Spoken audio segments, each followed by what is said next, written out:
ว่า4-5 ปีดอกไม้หน้าฝ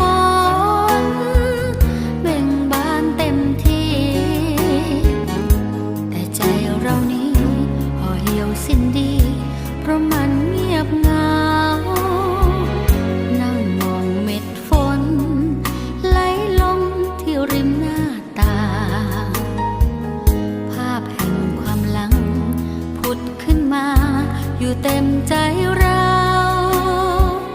เสียงฟ้ามันร้องยิ่งฟังยิ่งเศร้าอยากกลับบ้านเราล้อมวงกินข้าวกับทุกคนฝนตกที่ไรใจยิ่งคิดถึงบ้านเห็นภาพวันนั้นตอนวิ่งไล่กันอยู่กลางสายฝนเล่นกับพี่สาวน้องชายในวัยสุขสนได้ยินเสียงแม่ตะโกนว่าอย่าตากฝนเดี๋ยวไม่สบายฝนหยุดตกแล้วแววยินเสียงนกกระจอกเหมือนมันร้องบอกให้เราหยุดเหงาได้ไหมเห็นรุ่งกินน้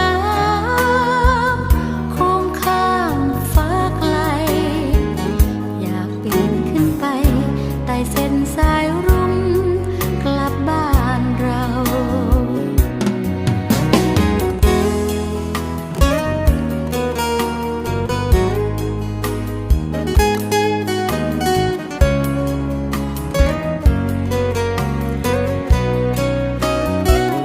ฝนตกที่ไร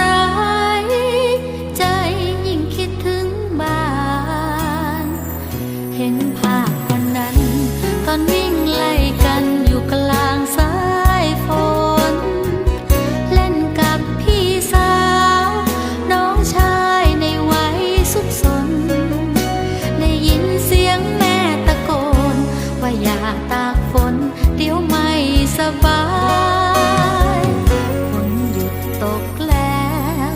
แววยินเสียงนกกระจอกเหมือนมันร้องบอกให้เราหยุดเหงาได้ไหม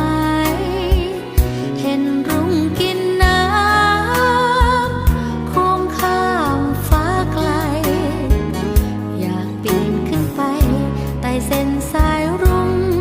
กลับบ้านเราเห็นรุ่งกินน้ำโค้งข้ามฟ้าไกล